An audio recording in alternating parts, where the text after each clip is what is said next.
and Cool. we're recording on Zoom, and we're live on Facebook. And I want to thank everybody for joining in today. Been looking forward to this. So, yep, I'm gonna spill the beans right now, Michael. I feel so guilty in a way because I really tried to follow bands that I heard were really good or creative, innovative, all this stuff. I had not heard of Happy the Man. Well, Giovanni Pagano told me about you. He told me about the band. Giovanni is watching on Zoom. Thank you, my friend. We have other connections too, which I'll tell you in a minute. Has to do with eyes. But anyways, thank you for turning me on to this because I love the music and Michael's drumming and everything. So now I'm an official Happy the Man fan. I've been listening ever since the first time I listened weeks ago. And so my guest today is the original drummer and percussionist with the band Happy the Man, my special guest, Mr. Michael Beck. Welcome. Thanks, Carl. Perfect. How you man. doing? I'm good. Just getting older. Did you say older? Yeah, I said older. We're in the same club. Yes, we I are. feel good, but time's flying by. Wow. I know. So let's just start off present day, just at the moment right now. Are you in Indiana? Is that where you're at? I am. I'm in Indianapolis, Indiana. Yes. We've been here for, gosh, I got to think about that. We've been here for 25 years or so, probably. Okay. Yeah, we lived out in California for a while, by Newport Beach. Came back. That's beautiful. We've been here ever since. Yeah. So yes, Indianapolis. Interesting. I may be there for a few days in Indianapolis in May. Oh, cool. We'll catch a coffee. That's for sure. Yeah. Yeah. Not that it matters. This is about you, but I'm going to just say it anyways. So I met when I recorded my one and only solo CD 2 years ago. Through my friend Jimmy Haslip, who's a bass player who plays on it and also produces it, and I've known him for years. He introduced me to a friend in Indianapolis. His name is Scott Hoke. Scott is the voice you hear on the Meekum Auto Auction television show, and I'm a car junkie. Yeah. And I got this mic. I actually bought this mic from Scott. So Scott and I were talking yesterday. He says the Indie Meekum show is coming up in May, and I think I'm probably just going to go. Cool. Something different, right? So we'll hang out.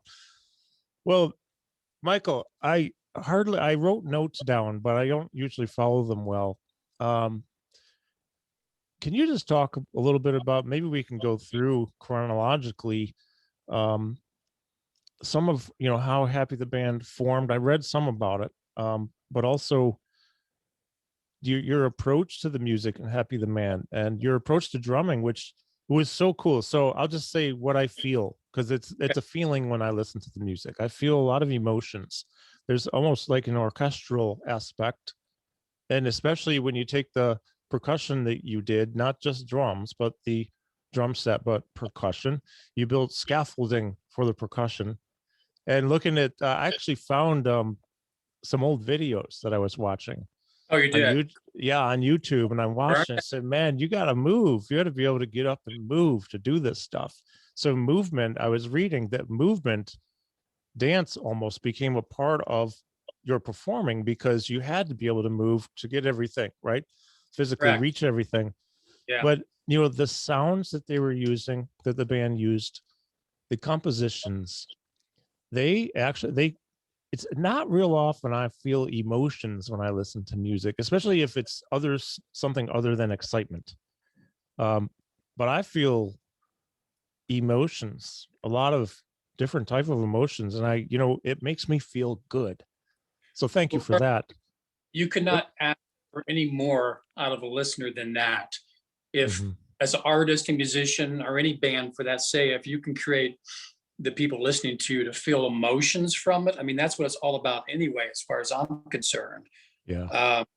And yes, I mean, for me, that was everything. I mean, to be able to, I'm a very emotional player. more than I am technical.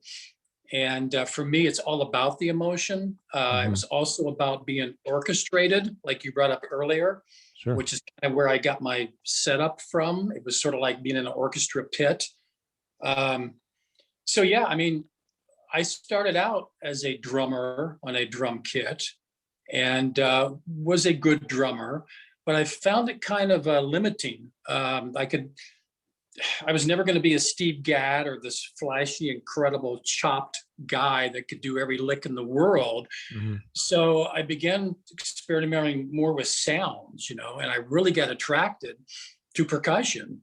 And percussion to me became anything from clicking two rocks together to a tambourine to the most expensive timpani you could buy to a feather in the air. I mean, it just was anything that created that emotional orchestrated sound as a percussionist in an orchestra would do. Commonly in a big orchestra, you find 4 or 5 or 6 percussionists, but I myself sort of took on and developed the role of being the one guy with a huge setup with scaffolding and timpani and chimes and log drums and shells and everything you can imagine, from kids' toys to spoons. And I could just hear in my head sounds that would fit better than what sometimes a drum kit would do. To me, a drum kit can do a lot and is terribly needed in lots of parts, but then there's sections where you don't want to put just a hi-hat going digga digga digga digga digga digga ding, keeping time. There's so many other sounds and emotions that you can put there that something else would give. So the thing that was cool for me was hearing those in my head or searching those out, and then experimenting with the different sections that we would have in the tunes that the other 3 guys had written. And they were phenomenal as it was anyway. I mean, they were already emotion driven, you know, and full of that kind of a thing. So it made it easy for me to be able to just develop and hear that.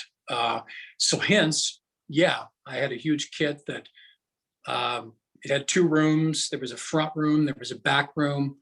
I forget how big it was. It must have been 15 by 20 feet, you know, with scaffolding and yeah, that's cool. Yeah, and I mean, my front chair, there was a drum kit. And then, of course, there was all kinds of stuff around that, from different cymbals to whatever I needed in there. When I would turn to my left, there was a whole nother rigging of a small 18-inch bass drum with xylophones and cowbells and wood blocks and a whole tray of whistles and kids' toys and twirl wheels. And then I'd have to get up to go to the back room that was separated by these Polynesian round seashells that I had that were compressed. It gave this beautiful tone. They were like, 8 feet high and about, 4 feet wide, the draped. And in the back room, there was chimes, there was timpani, there was tuned dishes, there was log drums, there was bells from high school fire alarms, there was a CO2 canister, there was just on and on and on. So I had an orchestra pit to me that I could score whatever I wanted to score, which also is a whole nother topic of how the band operated and worked. Everybody had the freedom to do that. That's great. And I lived and breathed it. I mean, it was my home. It was actually and you're correct. I had to move around and from one room to the other, and I was up and down. So I had to figure out what to wear to be comfortable in doing that. I couldn't wear shirts like this. You get caught up in stuff. So I ended up taking dancing tights, which fit very tight, let me move like a dancer would. And then things started happening because I'm moving and having to do this and picking up mallets. I mean, so it turned into a whole thing, which was what I loved. Yeah.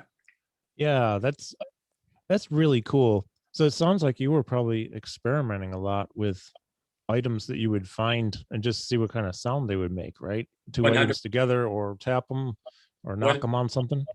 100%. I mean, most of my weeks were consumed with going to antique stores, going to any shop, canisters behind a film company, anything I could find that made a sound, a noise, I was into. And then you would have to develop how are you going to hang or put this in your kit, which made the kit bigger and bigger and bigger. Yeah. Then there were issues of, well, how do you cart this on the road? How do you case these things? Who's going to set this up? You know, so there's a whole thing that became involved. And I had an incredible road crew we did. And Kenny, my road crew guy, was great and had it down to a science. And, you know, I'm jumping around, but it was just really, it was my home. Yeah, it was my home. No, I think there are a lot of things I like about that. Just the idea that you would be creative and you know, sonic elements, right? You know, I remember a friend of mine, this is like 40 years ago, percussionist Emma Dean Rivera. He was now he's big now. He's playing with, you know, man, I have COVID brain. Seriously, I can focus on you and me, but I can't think of anything else and remember that much. I'll think of her name, Mary J. Blige, and some others, you know. So he made, well, but bottom line, when he was here, we went to college together. He developed a key tree, so it was keys. Yes. And he had like fish line because it was durable, you know, fish line holding strings, and he would just move the thing that he made for the key tree, and what a beautiful sound. So of course, what did I do? I started saving keys for years, and I never did anything with them, but I love that idea. I remember even seeing the show Stomp like 20 years ago, and I'm not much of a show guy, but I have to tell you, they use some pretty cool stuff there as percussion instruments, like even inside of a paper towel roller, a roll of paper towels, the cardboard, that makes a sound. So it doesn't matter to me. It's completely wide open.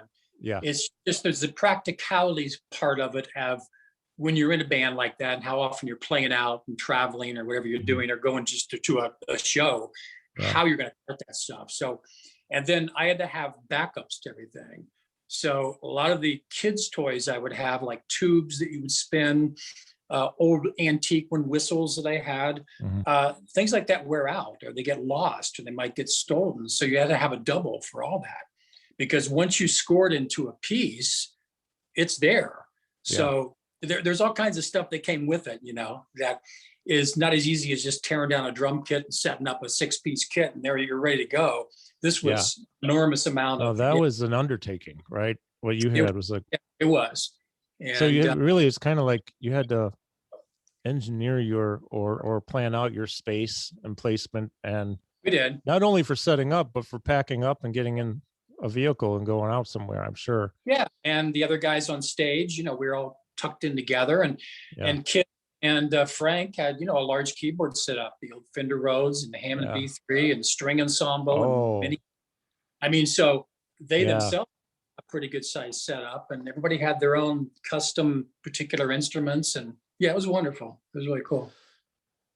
That's great, man. So, you know, when I listen to and I'm real bad with names, but one of the first songs on one of the CDs, but this I could say this about dozens of songs, is just, it's like an introduction to the rest of the CD, because the way the music on the CDs was order, I really appreciate how they put it together. I don't know whose idea if it was, if the band or a producer or whatever, but the flow of things becomes like a complete body of work with smaller bodies of work in the middle.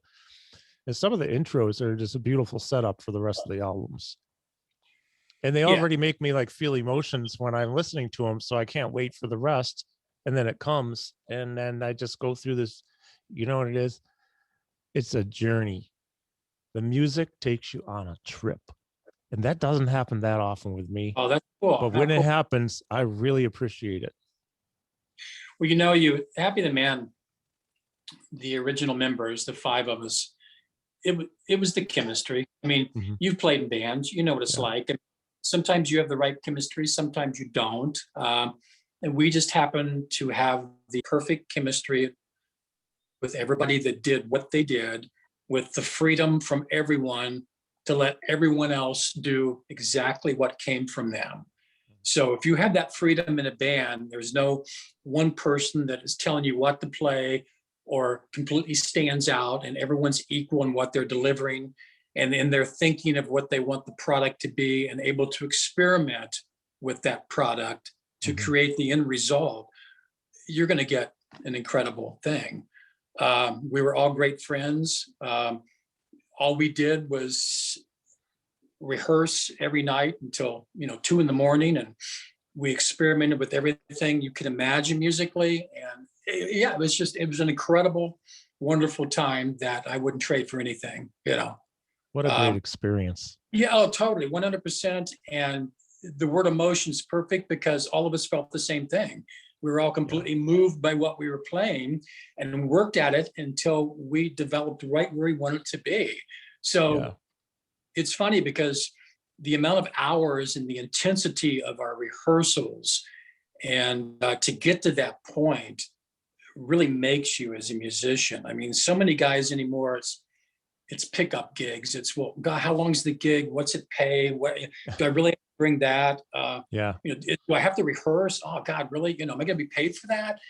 In those days, it was more of a, we're putting this thing together, man. And God, we love King Crimson and Genesis and Yes and Hatfield and North and Weather Report and that, God, let's do this. You just work your butts off, enjoying every moment of it. To get there to that. And if you can keep that unit together, musically and personality wise and all that, then then you get your reactions back to your crowd and the feedback, and it just builds. Then if you can keep the unit together business wise, and that's a whole nother subject, Oh, sure. Yeah. Yeah. And we did. It worked. Yeah. So a good friend of mine is watching right now, Scott, Dr. Gross, who's also not only a very good friend, but he's my dentist. Oh, cool. He says, Happy the man, the best of the best. Scott, why didn't you tell me about these guys? Yeah, see, we're too underground. Yeah. No, it's so cool though, man. I go back to this again. I say when I was talking with Dennis Chambers, and then you were on and you said, had he heard of them? And I asked, he's like, oh yeah. And then he went on and talked about it. I think he was talking about maybe he ran into the guitar player somewhere in the past couple of years. And I'm not exactly sure what that was, but I thought I'd heard it too. That's why I thought I would ask him to see, because there's a lot of artists like that over the years. Neil Peart is another one, and oh wow, that's cool. I knew they knew about us, and I never got to meet Neil Peart. I worked at the Percussion Center in Fort Wayne, Indiana years ago. It was a really beautiful percussion shop. Neil Graham owned it, who passed away here a while back, and actually invented the fiber cases, the hard shell, ones. He had a company who sold to Gator or whoever, but he used to do all of Neil Peart's equipment for Neil. And when I worked there for a short stint, I would actually do stuff for Neil Peart with the tempo blocks and stuff like that. Even though then Happy the Man happened and Neil ended up kind of endorsing me, and going with that. But so there's a lot of, I come across that over the years, of different musicians that are well known like that really like the band, or that it's just this underground kind of thing, whatever. Yeah. Scott says Knee Bitten Nymphs in Limbo is his favorite song of all time. Cool. That's cool, man. Now I gotta go. I heard that recently. I'm gonna go back and listen to it. So I'm curious. I have a million questions. By the way, if anyone has questions, just type them in the comments on Facebook or here in the chat on Zoom. Love the space that he creates interacting with other bandmates. Giovanni says. Scott says Happy the Man was the best American prog rock group that no one ever heard of. See, there you go. There you go. Yeah.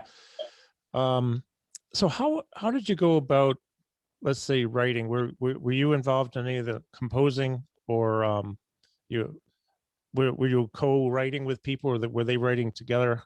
How did the compositions come about?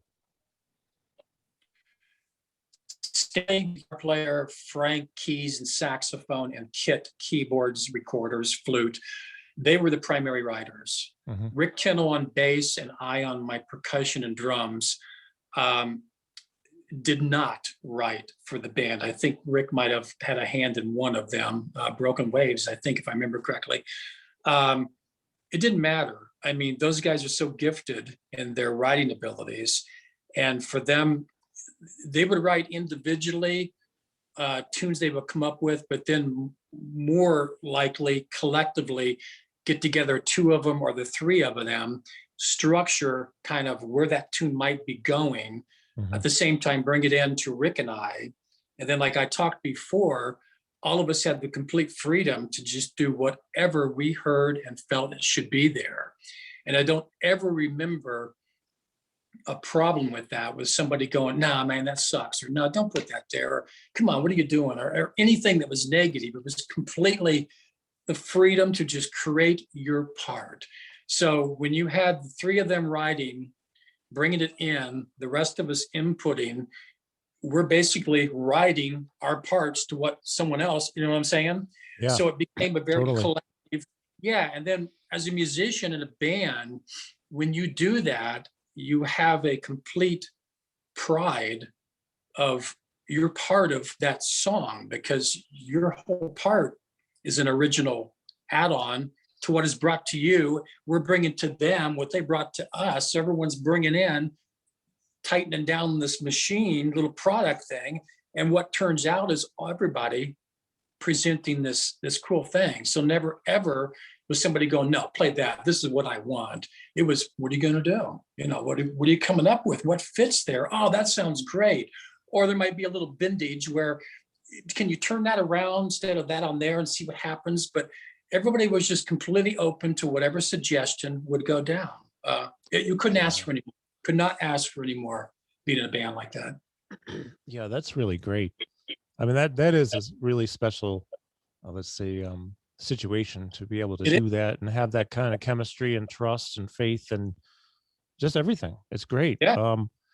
So I'm curious, like because you guys did some traveling, you were on the road and this and that. So, you know, people knew of you, they have your albums, they'd come out, they'd see you. What were the live shows like? And when I see if I ask this the best way, if you take a composition, you know, the compositions you recorded a certain way on the live shows, how much variation would you have in those? Like maybe extending them or improv, anything like that? How much did it vary from the original recording? Not much. That's why we were sort of like an orchestra. Everybody had a worked out part, whether it was a melody or a solo section, and it stayed where it was. Now, yeah, there was some improv that could happen on solos. It seems to me, though, that most of the solo sections were already kind of a worked out kind of thing where you knew kind of what was going to happen there, because it was more of a melody situation. Yeah. Kit and Stanley and Frank, with the instruments that they used, from flutes to recorders, saxophone to the keyboards, we did a lot of duo and trio melodies and things together. You probably heard that on the album. I did. Masterfully, just together, like, you know, in sync.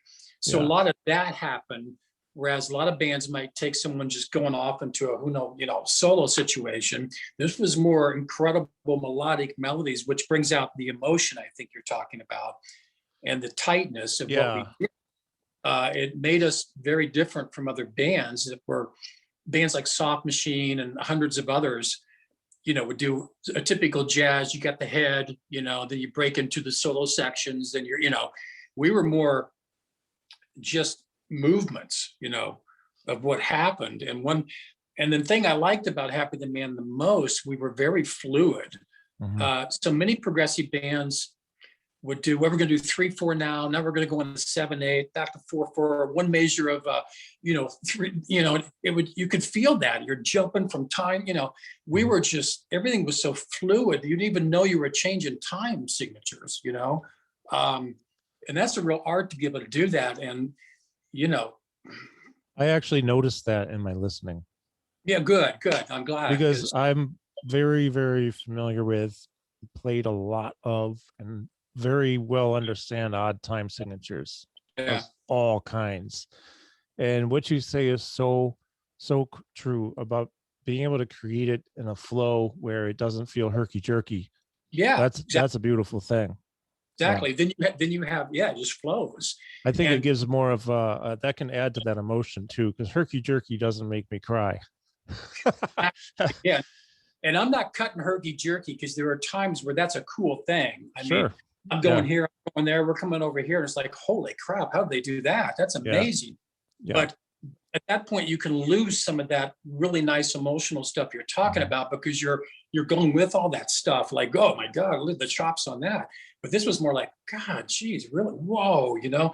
And it hit these lush settings. Well, a lot of those lush dropouts or settings that the band would fall into, I'm not going to blow a drum kit through there because your drum kit's driving it, you know, you're driving sections.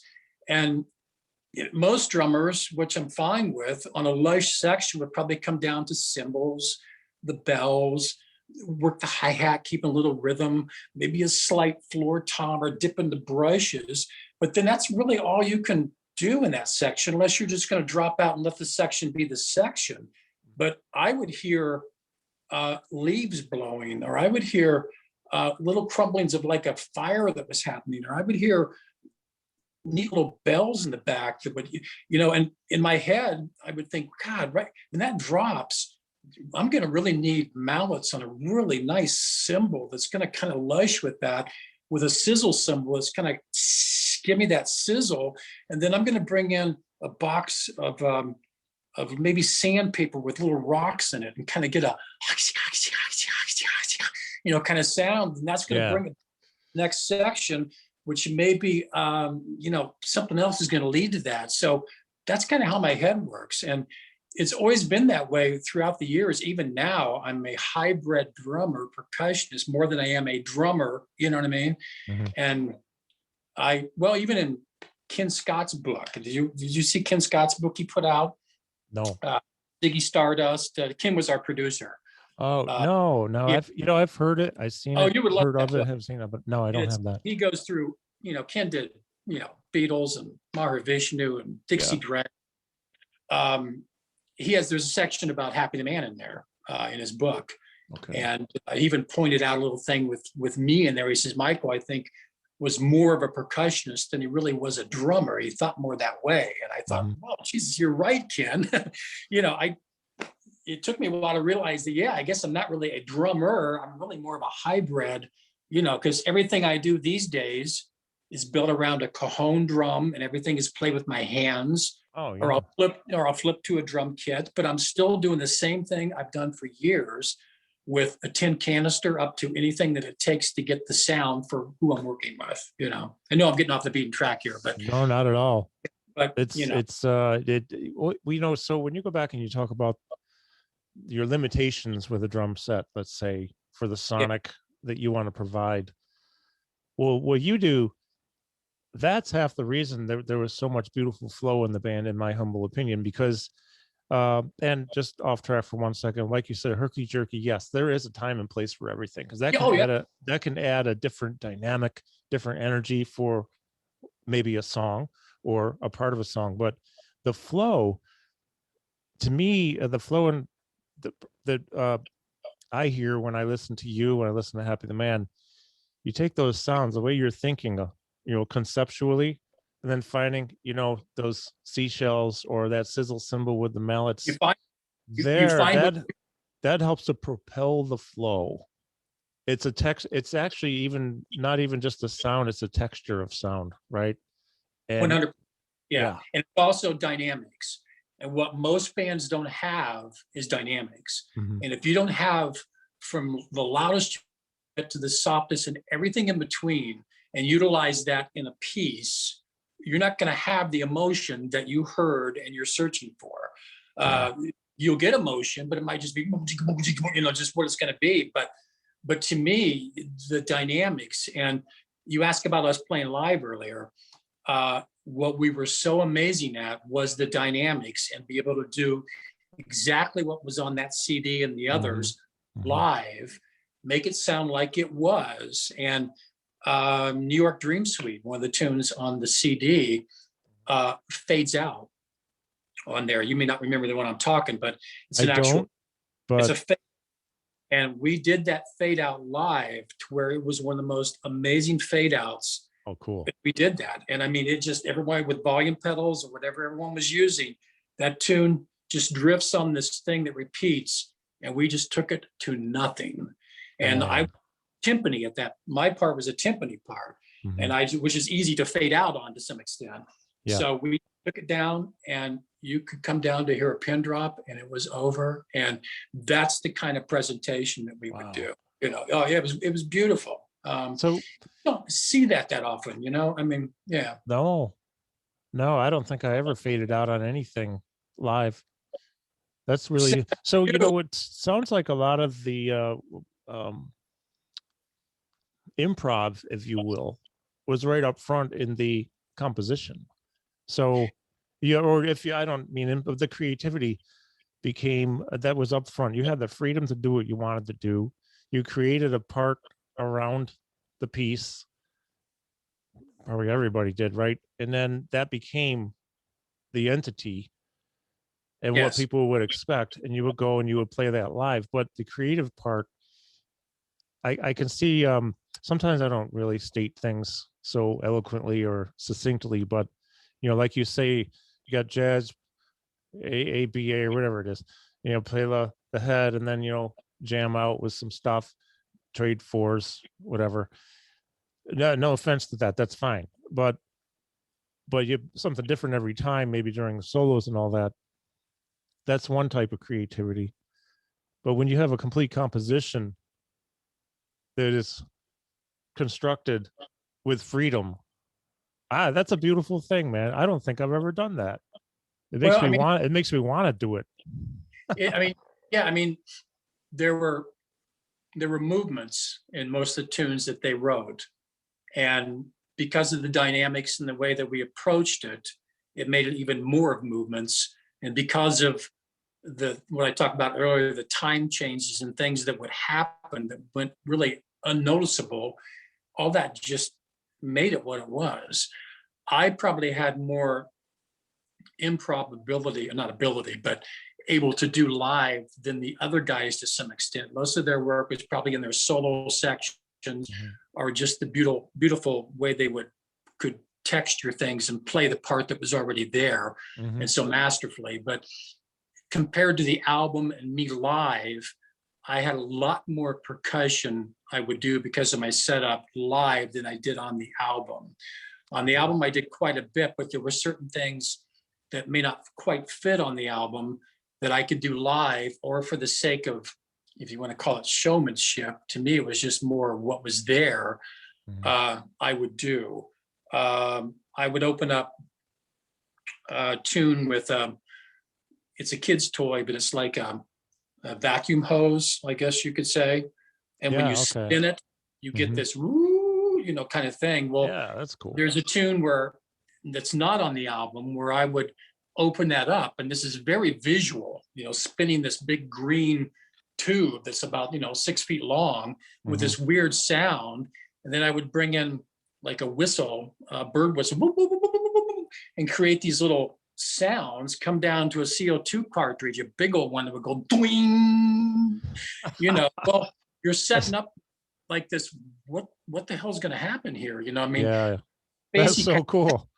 Yeah, and then the guys would come in with the piece. At that point, I knew my part was going to be coming where I break into the drum kit or whatever, but I still had the freedom to put whatever else in there I might hear. Because of that, whether I'm standing up, moving, or hitting these things, it became very visual. So instead of watching just a drummer play like a drummer plays, which can be visual with lots of players, there's like, what is that? What's that thing he's got? What did he do there? Where did that come from? What is that instrument? God. So it opened up a whole nother visual aspect of a live performance where people are watching me blow up a balloon that you let go and it goes, you know, and flies off into, you know, but that creates a little odd, cool moment that's a very visual, you know, kind of audio. Whoa, you know, wow, you know, and those like those are building memories, you know, they become part of the tune. Yeah. And we had a lot of that. And each guy in his own right had what he did so well like that, that I think when you watched Happy the Man, you were like just going, God, look at him do that. What is he playing there? What? Yeah, absolutely. It just made a very beautiful show, you know. Speaking of using different types of things for sound, I remember, I was living in Chicago for 82 and 83. At 83, I saw a weather report come through with the new band after Jocko and Peter Erskine left. It was Omar Hakim on drums, Victor Daly. Yep. So and I already had the album Domino Theory, or maybe it might have been the one before that, but the song is called Where the Moon Goes. And on the album you hear this well, that sound was a trash can top. Right on. And he brought it on tour and he used the trash can top because you could only get that sound with that particular trash can top, which he found in Joe Zawinul's yard when he went to visit him at home or rehearse or whatever. And Joe said, I used it. So that was probably after the Key Tree a couple of years before with my friend Emmadine. That was my next experience into something non-percussive. Quote, you wouldn't sell a trash can top in a percussion shop probably, or maybe now you would, but almost anything seems like it could be percussion instrument. Oh, can be, yeah. Unique sounds, whether it's hitting it, swirling it. That's so cool. Well, it's funny because in the old days, you know how many cymbals there are. In the old days, there weren't that many different kinds of cymbals as there are nowadays.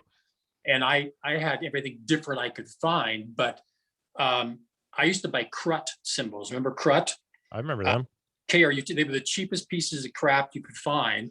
You could pick them up $6, and when I went to a music store, when we went out traveling or wherever I'd go, I always see the showroom, but I would always ask, do you have a basement? Do you have like a attic? Do you have like a downstairs where you get a bunch of crap? And they go, what do you mean? I go, can I look?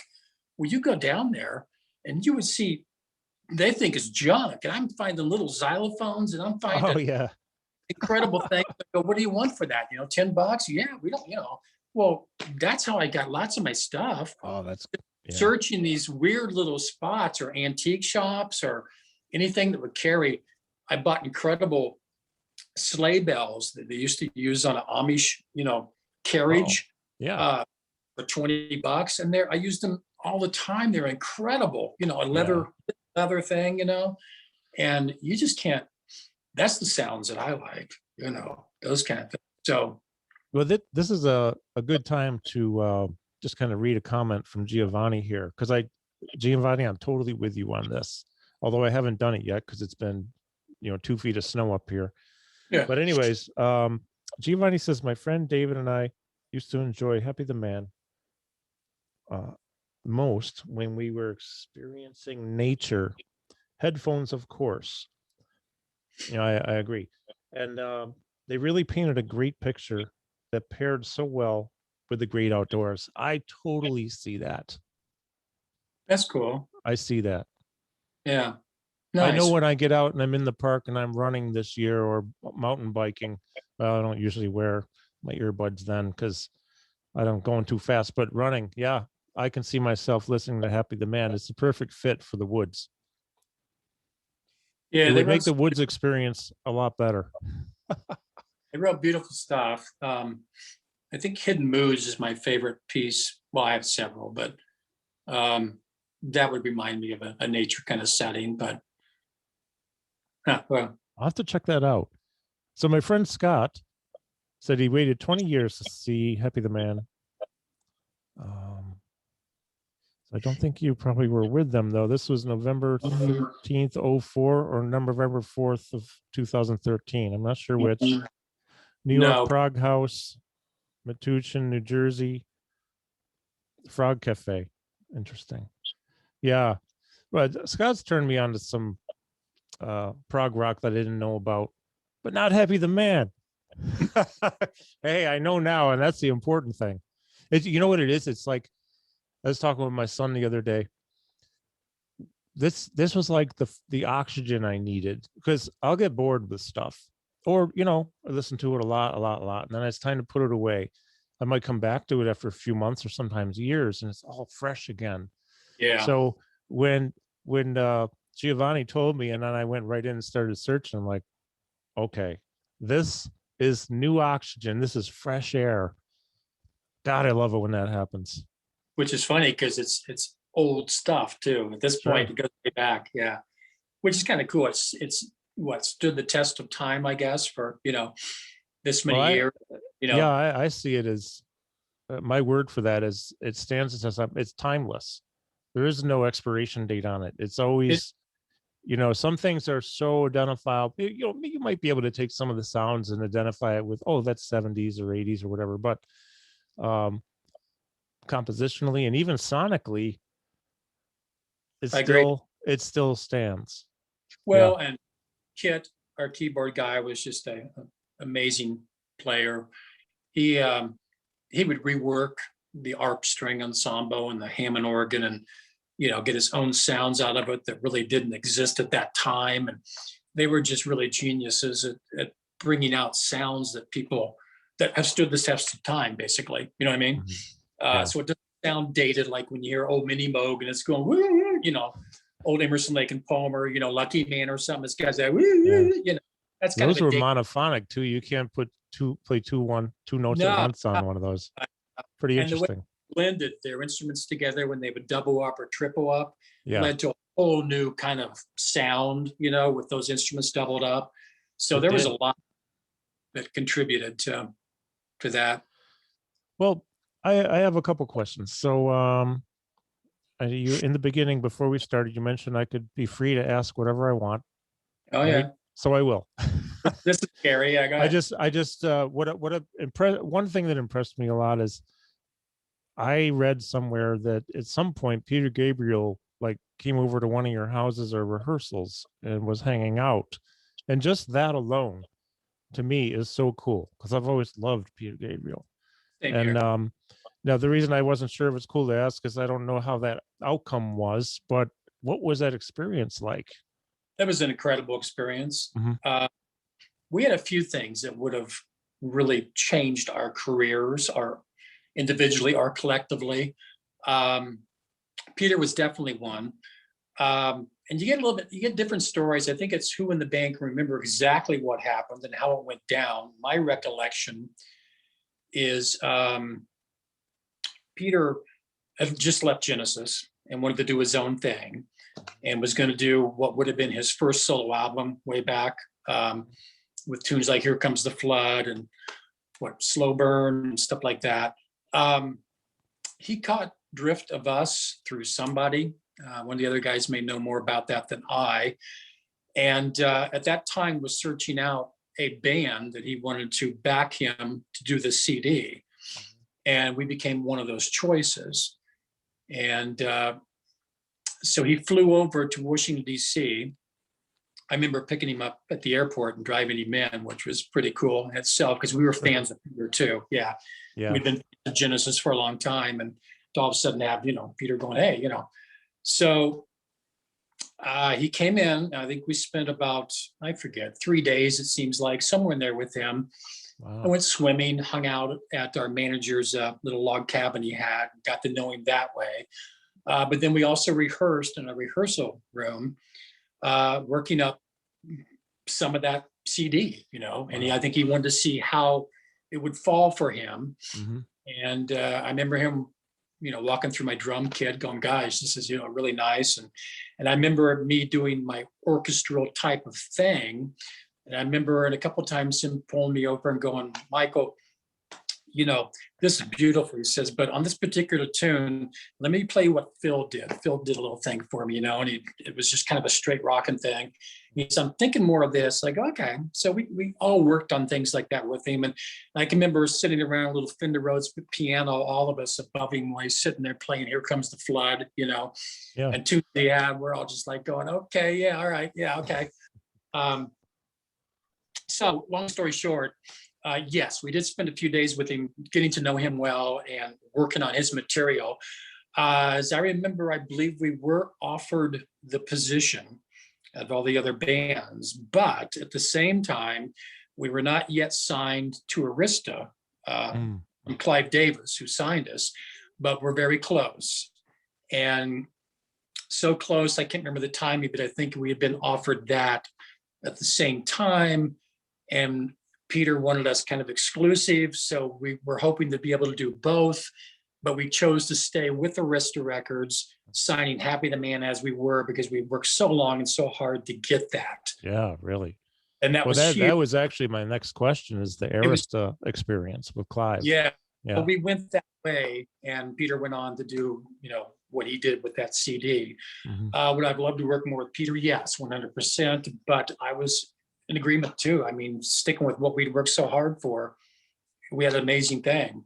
Yeah. And Peter saw that too. So I think he understood completely, that we were going to stay with that. So that was our experience working with Peter.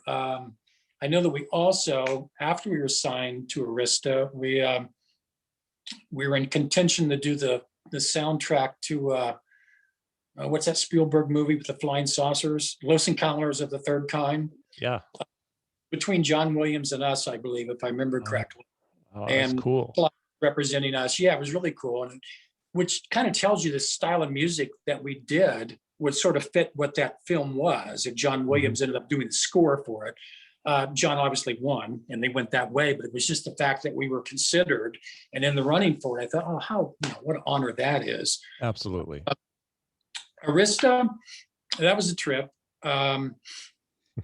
We were playing the Cellar Door in Washington, D.C., which was a kind of a premier club in Georgetown. We played there quite often. It was one of my favorite clubs to play. And they started sending out record execs to see us because the word was out. We were really quite this amazing band.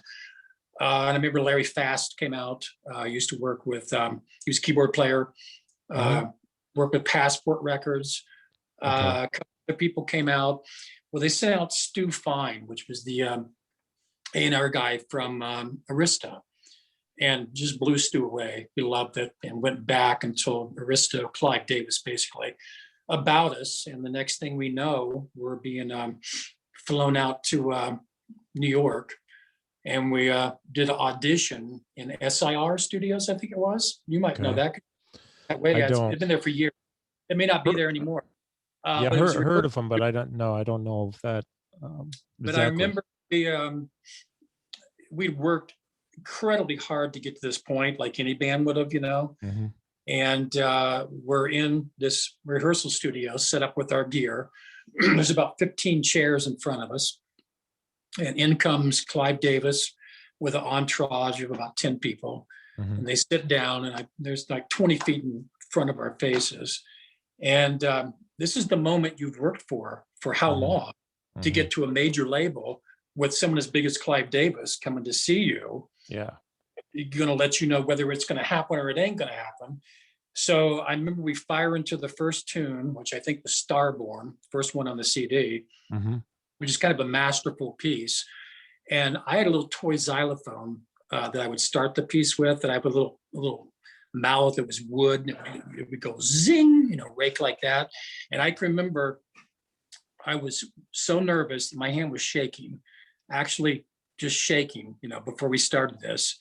And we tore into this piece and played it in entirety, got done with it, and they just sat there with no reaction whatsoever, which you're not used to, because you're performing with applause, which hits you even harder because you're like going, what the hell? So we fire into the next tune. I believe we played 3 tunes, and at the end of that third tune, everybody stood up with an ovation. Wow. And Clive pulled us into a side room and talked to us for, I don't know, half an hour, 35 minutes about music and working with Hall & Oates and all kinds of stuff. And I don't think Clive totally got exactly what we were doing. We were a little more progressive than what he normally dealt with from, the Whitney Houstons and whatever. Sure. But he knew it was something worthy, signed us. Next thing we know, we're looking for producers. And I think a tape accidentally landed on the desk of Ken Scott. And Ken went, holy crap, who is this? Perfect timing for him. He came out and we did a show at the Cellar Door. He watched us play and boom, wanted to do it, Wow. So the next thing was flying out to A&M in Los Angeles. And so with that studio, Ken Scott producing and Clive Davis behind it, it doesn't get much more incredible than that. Yeah, really. We did our thing and, boom. That's really, what a story too. I mean, what an experience. Oh, it was incredible. Incredible. So how many albums did you record on yourself with Happy the Man for Arista? I did the Happy the Man one. After I left the band from there, I was getting ready to do the second album, but we ran into some problems and I got out. Ron Riddle was a good friend of mine who was the drummer on the second album, Crafty Hands. Ron and I hung out a bit together, so I sort of turned Ron onto the band, and one thing led to another, and Ron took over that position and went in with him. We're still friends today. We talk a lot and stuff. He's a great drummer. I love Ron's drumming. And he actually suited that second album real well. It was becoming more of kind of a more high energy kind of thing they were kind of getting into. And Ron dealt that really well. There's pieces I had done. Well, in fact, I think I worked up in rehearsal all the pieces for the second album. Could have done it, but that transition took period there. It's funny to hear the old tapes versus how the CD turned out, of how I structured it versus how Ron did. It's kind of cool. He's probably better in certain sections maybe I would have been, and me on the the percussive sections like that. But anyway, that's kind of how that went. There's 3 or 4 other ones that have older material on it that we did way back before we got signed. Things like that I am on board with. I'd have to actually look back to see how many there are. I have some of those. I just I don't have it handy where I can look at the label. Were you self-producing or publishing, if you will? Ken did the first 2, Ken Scott. And then after that, they kind of went on their own and did one. And early on would have been maybe Kit might have done it. Our keyboard guy was pretty good at that kind of a thing. Okay. Interesting. Wow. So since then, you've done a lot. You've been doing a lot of gigs. You had a band, which please forgive me, I forget the name. The word dog is in it. It's a band called Dog Talk. Yes, thank you. It was funny. It was a complete different kind of band than what Happy the Man was. I still utilized a large kit with lots of percussion, but it was more of a world beat kind of thing. Okay. I've always loved world beat music, Weather Report, on to everything you can imagine. Oh, yeah. So anything that has an ethnic quality to it, I love. So that band would have had talking drums to surdos, to all kinds of crazy instruments like that. Oh, yeah. We were an original band primarily, but did a lot of covers our own way. That band, that had like a 15-year run. Yeah, it was quite a while. I was reading about that. It was. And my printer's broken, so I didn't bring any notes up with me. So you're okay. I had to go by memory. I'm very proud of that band. It was a very live band, very entertaining, incredible front guy. It was a people's band. We made people extremely happy. It was a happy band. I remember I started that band, and I remember that was kind of when Nirvana was out and stuff, and things were kind of dark and negative, and everybody was complaining and bitching and moaning. I wanted something happy and positive, and to a good vibe thing. So the world beat kind of came in, and I wrote a lot of music that was like that. And so we were very just up and, let's have fun, but creative at the same time. But yeah, it was great. It's what I do for a living and have my entire life ever since Happy the Man. So when you do that as a musician, you find different ways to be able to plug in to make a living, as you probably know, having been one yourself. If you're just a drummer, it can be tricky unless you're a Dennis Chambers or somebody who has been in, can stay in that upper level, getting those phone calls. If not, if you're someone married with responsibilities and children, an incredible supportive wife, which I have, you find ways to be able to do what you love to do. For me, that was playing as much as I could with whoever I could play with, whether it was sort of a cover band or an original thing or a harpist or anything that would come my way. I could handle whatever. But once it's interesting. Am I getting off track here? I hope I'm not just Not at talking. all. No. I discovered, as being a drummer, percussionist, hybrid, whatever you want to call it, you can play in as many bands as you want to and pick up as many side gigs and studio work and whatever, but you're still kind of a side man. You're still waiting for the phone call to come to you. Hey, are you open? Can you do this or whatever? So I started booking myself and booking bands, booking Dog Talk. I became the principal manager booker for that agent. Hence, it turned me on to all the venues and the people who ran those. So I established this contact and not the word power, but to put you in a position where you could find yourself work because you had created all that. So I started booking, which means I could find work when I wanted to because I had the connections to, knew how to do it, knew how to do the left brain or right brain thing. I could go the music, I could go the business, I could do the contracts, the invoices, make sure everyone paid, taken care of. So that helped make a living. So having a booking company, which I have, being a musician playing, gluing the two together because I can book myself in situations that I'm booking, it turned out to be a really great way to be able to make a living as a musician, you know? Yeah, so we have a parallel right there because I did the same thing back in I didn't start doing it until work started to change, when the scene changed and there were less clubs.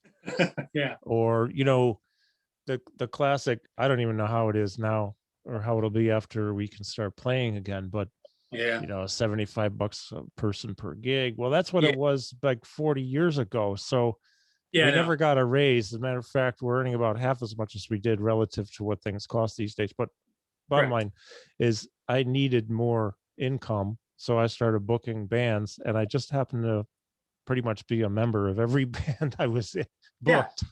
So I want to work. I'm booking us. We do it every Wednesday. Okay, good. Oh, one Monday a month. Okay, good.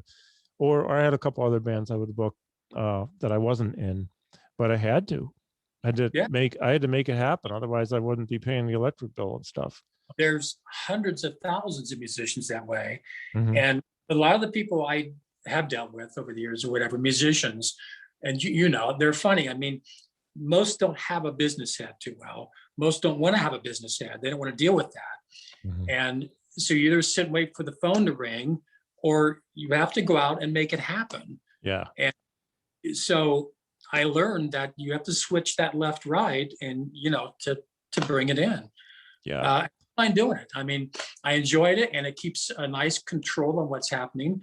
And I can piece together lots of incredible musicians from this area with me involved or whatever, and make different bands and situations and stuff up for what the client wants. And how cool of a thing to be able to do. I can take a harpist here in town that plays jazz harp, put that with an upright bass player, maybe bring in somebody on a clarinet or oboe, and add in a celloist with me on percussion. All of a sudden you have this cool, artistic, neat unit that how would you ever have got yourself in a band like that unless you put it together for the client and be paid for that, I mean. Exactly.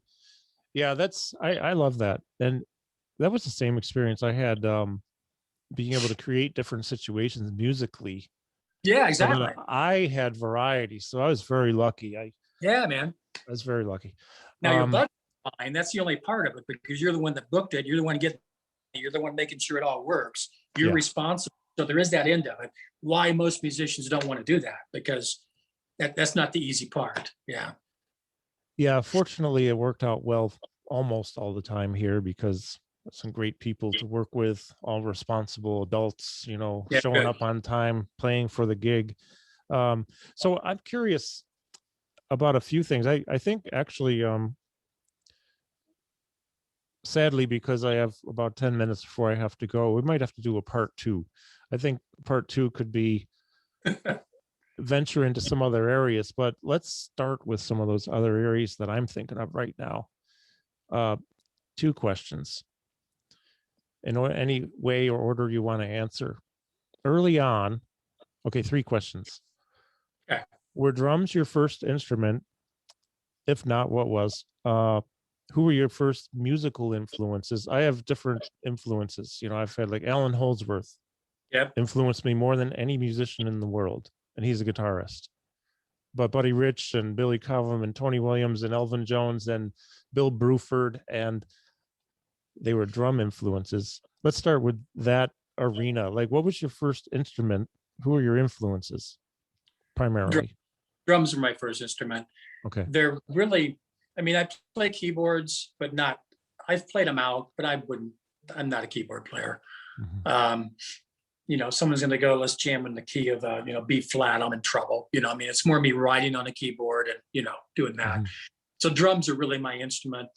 And drums are what I started with and played drums for a long time, still do, but then got into the percussion, added that into the redness, and that's how that stands. Mm-hmm. Influences, it's kind of funny. I always loved Bobby Colomby from Blood, Sweat, and Tears. Yeah, absolutely. They were an incredible band, and he was a rock/jazz player way back then that was doing cool stuff that a lot of people weren't, let alone so was the band. Mm-hmm. I also loved Michael Giles from King Crimson. He was on the early King Crimson. Mm-hmm. And then Jamie Muir, who was the percussionist in Lark's Tongue and Aspect from King Crimson, was a huge influence to me. I also got into, have you ever heard of Harry Parch? No.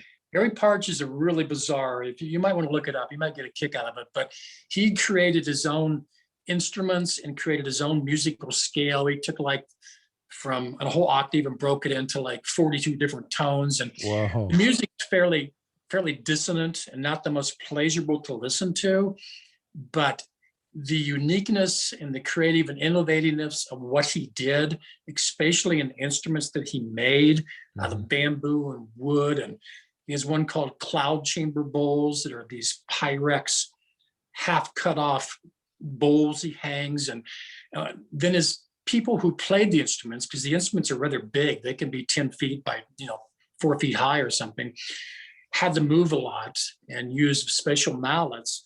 And I thought, how cool, they're combining dance, mime, musical ability, all into one thing, because they had to.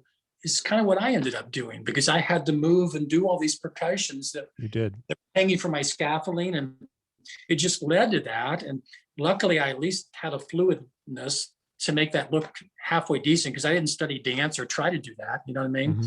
So those were heavy influences to me. Then those are the main ones. I mean, I love all the drummers from Gino Vanelli's band. I love all the drummers from Frank Zappa's band. I love all the drummers from Weather Report.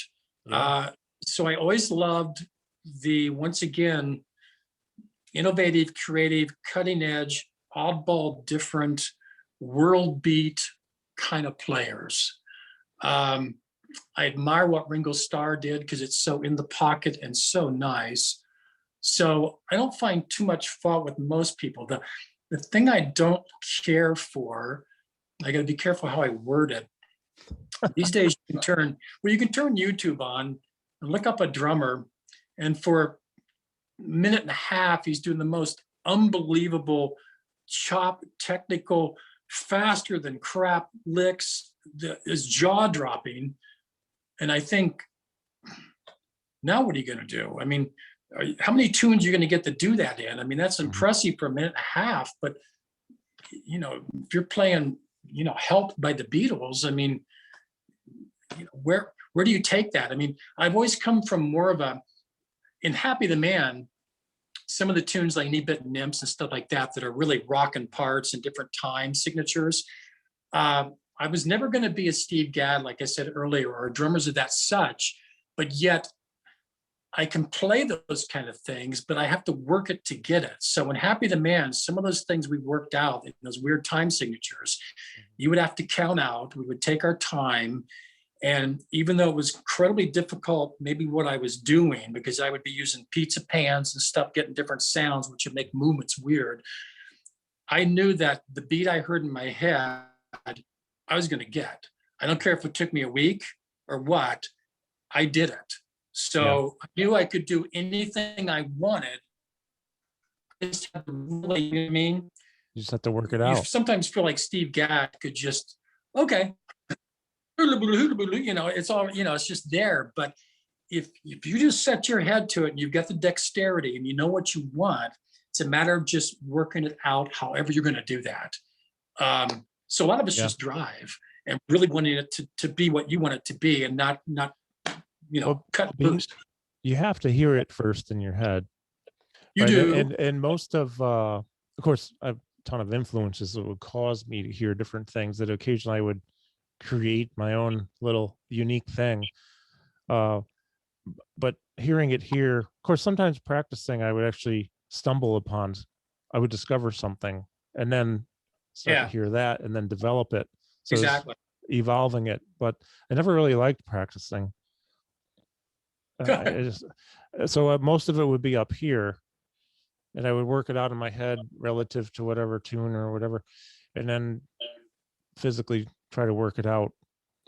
Usually I could do all right with that because I'd thought about it so much. It's like the neural firing patterns for that lick were already in there, and then I had to physically manifest it.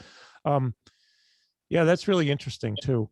I love, you know, the band you mentioned, Gino Vanelli, man. That guy.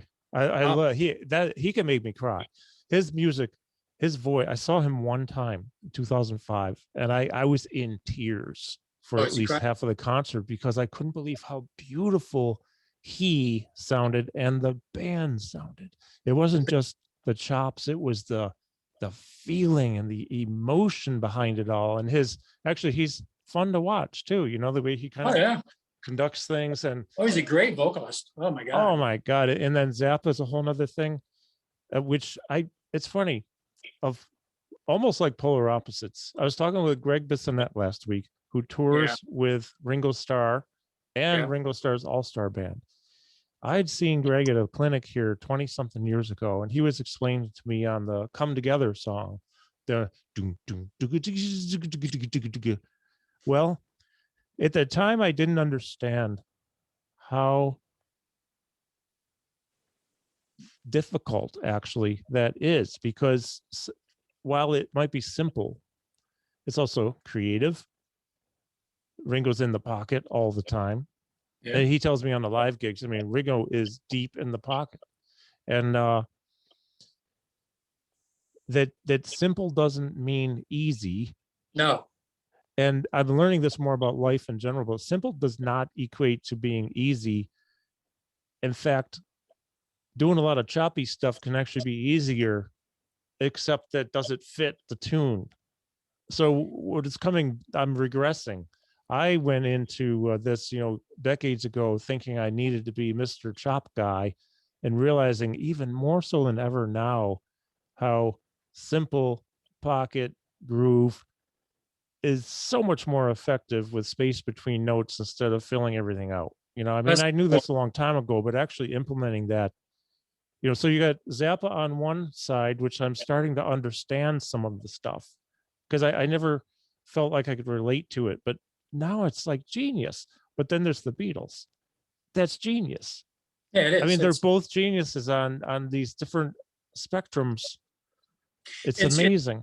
I mean, chops are important because you'll hear things in your head that might be 16th notes that when you're playing over a beat, you want to go, you know what I mean? Mm-hmm. If you don't have the chops to get that, then you can't do that, what you're hearing.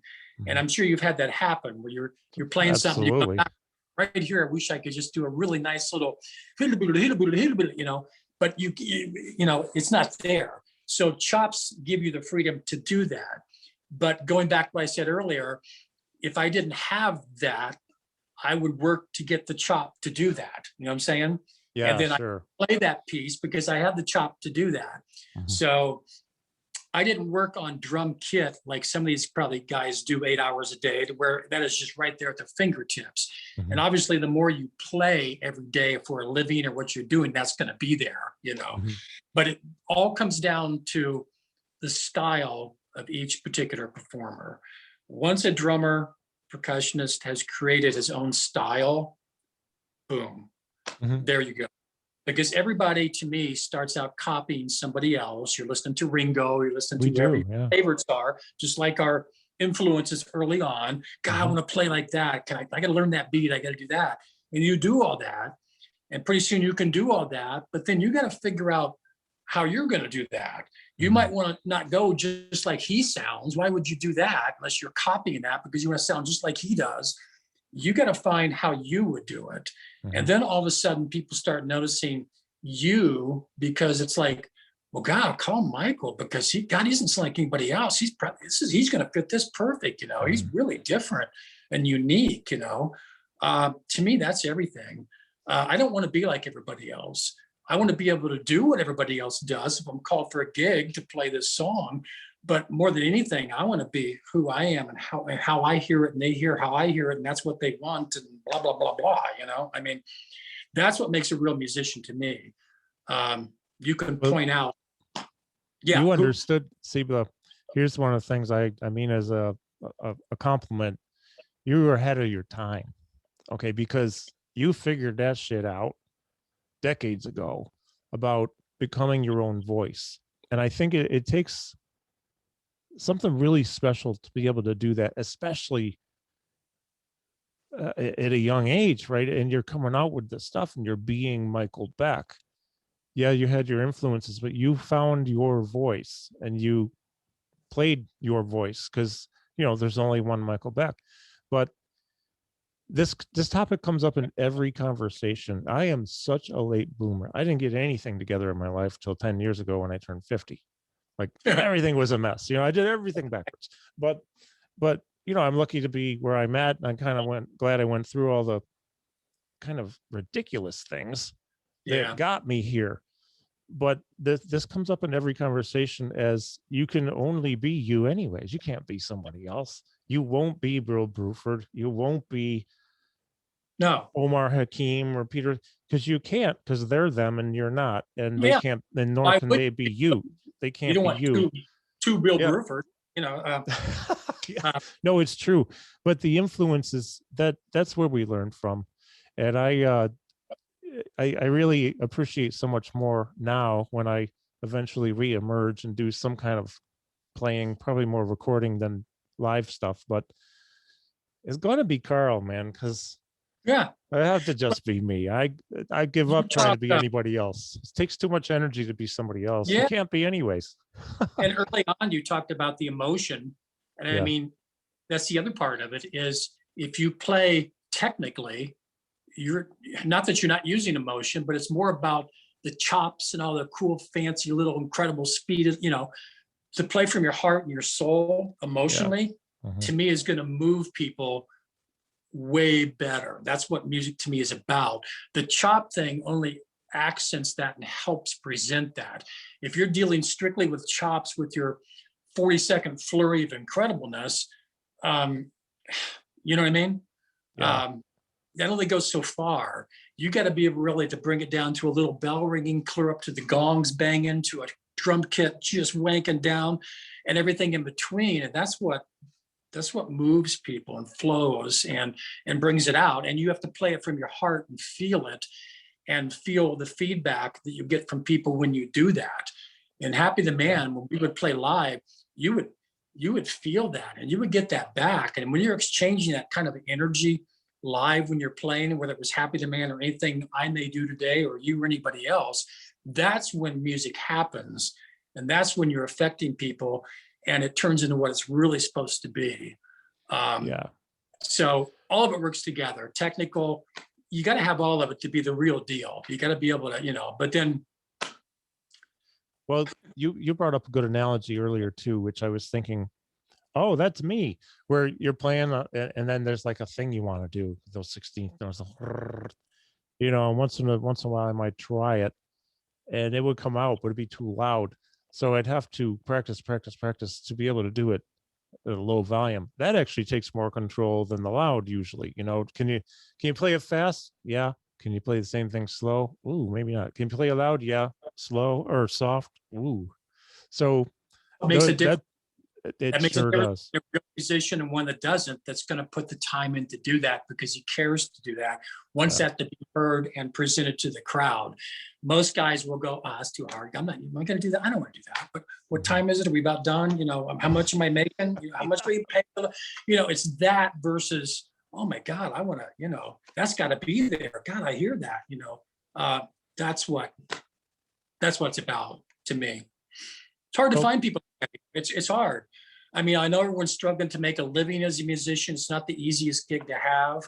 mhm. And they do want to know how much they're being paid and how much they have to rehearse. And, you know, when you put a band together, it's even more difficult these days because you're trusting that whoever's putting that band together is probably going to maybe make it or money's going to come in, but you got to rehearse to get to that point. And so I understand what am I being paid? And, you know, I mean, pick up work and, you know, so it's tricky. When you put a band together, there's a commitment that happens, you know, I mean, everybody's got to go, I'm in, we're going to go for this, you know, and Yeah. Yeah. But you know, it's interesting because not that anyone needs to know this, but maybe somebody else has experienced this. I stopped playing live a little over 7 years ago, except for some private stuff a little bit, but even yeah, that's years ago. Part of the reason was because I knew that at the end of the night, just a club maybe or whatever, and somebody wanted an extra song because they enjoyed it so much, and I'd be like, "Oh crap, I gotta spend yeah, another 8 minutes here. I don't want to do 8 more minutes." You know, that's the time for me. I had to get out because I'm doing a disservice to everybody. I'd fake it. I was professional. I'd do it. I'm not gonna yeah, verbally like voice my complaint. But there are other people who wanted to do these gigs and they should be doing them because they have the excitement and the drive and the energy. And that's where I drew the line and said, this is it. It's time for a break. And so after all these years and now with the conversations, like especially talking with you and the enlightenment I get into how you think, this is going to help me, oh, cool. which I think, no, I'm very sincere about this. In fact, I knew this before we talked because there's no way that I couldn't be inspired by you. Even if we never spoke a word with each other, I'm Mhm. still inspired because you come through in the music. That's the real freaking deal. And that's what I love. To me, that's so special and unique. And now we get to talk and think, okay, when I get something together, I'll be me. But the concepts that some of the things you shared conceptually and otherwise, that's going to be a part of it. So Nice. I appreciate that a lot, Michael. I You know, really genuinely do, not just saying it because you're here. I'm saying it because you've made a difference for a lot of people, whether they're musicians or not. And that's special. well, that's huge. I mean, yeah, how nice is that? I mean, that's what it should be all about anyway. Giving back. And I mean, every musician should be able to move people with what they do. And period. I mean, that's the bottom line. Now, on the other side of that fence, uh, yes, I play lots of gigs like you were just talking about, where I might be doing this. I mean, I might be playing Brown Eyed Girl, you know, in a band, you know, but it's my job. Yeah. So when you're a full-time musician, you're not playing with incredible musicians each time, an incredible concert. You know what I'm saying? You're Mhm. playing some backup backyard party, you know, where no one could give a flying crap really, you know, Mhm. and you're knocking Mhm. down a 3-hour gig for X amount of dollars and you're clocking in and you're clocking out and you're making your money and you move to the next one to support your family and do what you Mhm. got to do. Yeah. But as a musician, I would much rather be doing that, doing what I do, playing the instrument that I love, than working at Kmart or wherever it's going to be in a job that I Absolutely. can't stand. Yeah. So the benefit of being able to do what I do in any kind of situation, some way better than others, I'll take it any day. You know, because it's what I'm meant to do and what I love to do. So you know. Well, that's really important. I'm very lucky that in the neural rehab business that I do, which kind of was an accident that started happening before I stopped playing, that allows for a lot of creativity and improvisation, if you will. Has to be sensible, of course, for safety, and but still working with people to improve memory, cognition, and movement. I love it. But yeah. but I think, one of the differences is I didn't love the drums at that point. When I stopped, I'm like, I'm done with this, man. I'm out, because I love it, but I can't do what I want. And it just is like, okay. And that's where the disservice was. And fortunately, my business had, in fact, I stopped really loving it years before, but family, bills, responsibility. So what you said is, I totally get it. Um, yeah, it's all relevant. We have to do what's right and best. And like what you did, how you put that is beautiful. And Evan, Scott, we call him. Thanks. He says, thank you both. Well, thank you, Scott. I need to call your office, and I need to talk with you about my teeth. So yeah. I see Scott. He's on Facebook. I've seen him. I'm not sure if we're friends on Facebook or not, but I've seen him on there. So I know the name. Yep. He's a really good drummer. He won't. Oh, okay, cool. Then that's probably I know his name from too, maybe. He's got this. I posted a video a while ago. Once in a while, I'll post this. Been to his house a few times. Experiment on the Roland electronic kit that he has. Which, talk about sonic stuff. I enjoy some of the electronics. I used to have some of them. I got rid of them, but that allowed. I had a hybrid setup for a while, a few years, of just being really creative with different sounds. So you're emitting in and getting like 400 different things, or it's really infinite with MIDI. So that was a fun time. I've been over to his house and played on that kit, and what a blast. It's funny. I experiment with electronics, but it was never my thing. I think I'm really an acoustic guy. I like the pureness of wood and metal, and the soul that carries, if that makes sense. Oh, totally. Yep. Electricity and plugging in. Not that I didn't use some of those sounds sometimes, but I'm more organic. It just means more to me. I've always been that way. I get that. I'm mostly with you on that. Just like experimenting with electronics has been fun, but I found that I couldn't bring it to a live situation and make it happen. So I got a text just before I was going to sign off, and now I'm lucky I have a few more minutes, but do you have like 5 more minutes or so? I'm good. Okay, good. Because one of the questions I wanted to ask you that I was thinking for another time, but let's ask it now, is who are you listening to now? Is there anyone out there you're checking out, or maybe not anyone new, but is there any one or any musicians or any entities musically that are you're really deriving a lot from, that you would be willing to share with us? God, yeah, there's this new kid. I can't think of his name, which is a bummer, because if it comes to me, I'll say he's this younger guy that's won a lot of awards, plays every instrument there is. I can't think of his name. Might it be the kid from England? Yeah, you know what I mean. Yeah, I want to say, I'm thinking Jamie McCollum, which I love Jamie McCollum too, but no, it's you know what I mean. I do. It starts with a J. I'm sure it's. Yeah, it does. He's as close to a genius as I would call it. That guy's incredible. You are not kidding, man. He plays amazing. The way he thinks, the way he approaches it, everything about what he does is unbelievable. We need to think of his name, so if anyone's listening, they can get turned on to him if they haven't already. Other than that, not really. I mean, I listen to a lot of stuff.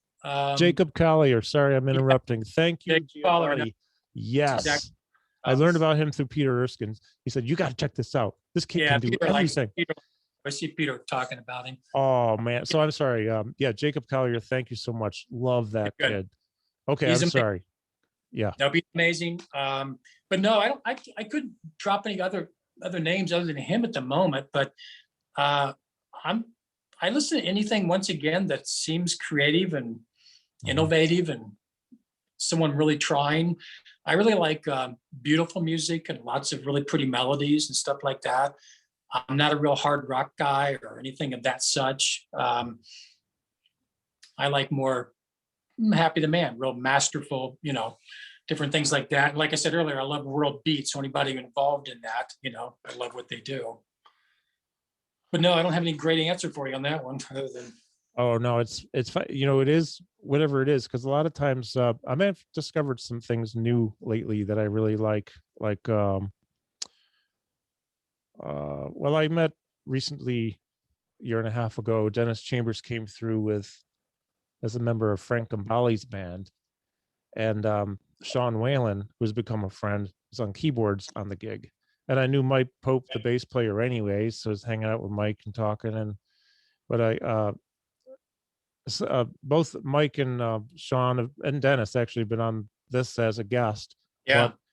But Sean just released a new recording the other day, which just is like, and he has a drummer on there. His name is Nate Wood. You might really enjoy this because although it's, let's say, fusion-y, if you will, Nate's using some stuff that I don't know what it is, but it ain't drum set and it ain't a cymbal. And so the different things, I know there's like tambourine here and there, and there's like one of those like tiny little high-pitched trash can top type of things, and I just love the way Nate is smoking on this thing, but also playing simply in a lot of areas too.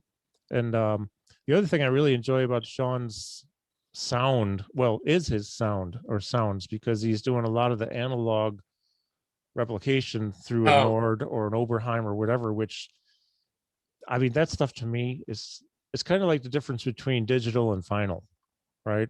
It's just doing your thing. It's just being original and trying to come up with new stuff. It's funny. I just started a YouTube channel. Yeah. And good channel, by the way, folks. You got to check out his channel. I've never done anything like that before. Because you're breaking stuff down and teaching us. Yeah. Mm-hmm. Yeah. I thought, well, it's COVID. I'm not, I guess maybe what I'll do is I'll start a YouTube channel with the help of my son, since he's younger, knows how to do all that. Mm-hmm. And I thought I would take each tune off the Happy the Man album that I was on, and some others, if it goes that far, and break them down. And just for the fun of it, I thought it might be a nice give back for anybody who might want to know what I was doing then, And so I've taken 2 tunes now, and I've just talked into the camera and tried to demonstrate and talk about what I played and why I did it, and show the instruments that I used, the ones I still have left. And it's really been fun to dig back in and listen to those and figure out what I was doing. And so I'm going to keep trying to do that. I've had, quite a few people that's checked it out and stuff, which is kind of cool. But yeah, we're talking into a camera, trying to do that, let alone those. Yeah, you're doing a really good job on those. I've watched all of them. Oh, you see them? Oh, yeah. Okay. Yeah, thank you. I mean, it's an awkward thing, but. Well, it's part of my research, so I could ask you questions that were relevant, because I wanted to make sure I knew what I could about you, to at least be able to have a conversation.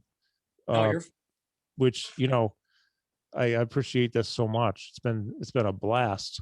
Something else I was going to say. Well, what is the name of the YouTube channel? If people Google on YouTube your name, I think it just shows up, right? It's Happy the Man, Michael Beck. I think it shows up then. Yeah, it will. Yeah, and that's all I'm doing on there. I'm just breaking those tunes down the best I can, in the shortest amount of time possible. I'm getting ready to do one of the bigger pieces. I think I'm going to do Mr. Mears' Reflection, which is kind of more detailed. Oh, cool. But I have to kind of study up, because it's tricky to pull out some of those old parts again. Like I said, you know what I mean? Can I do that? Yeah. Nah, you'll do it. I love how you go through and you break things down and explain things and demonstrate. It's really great. Cool. Very nice. Well, I probably should go in a minute, because I have to. Now I actually have to. Yeah, I've got people, clients, patients to see today, and a lot of the rehab stuff.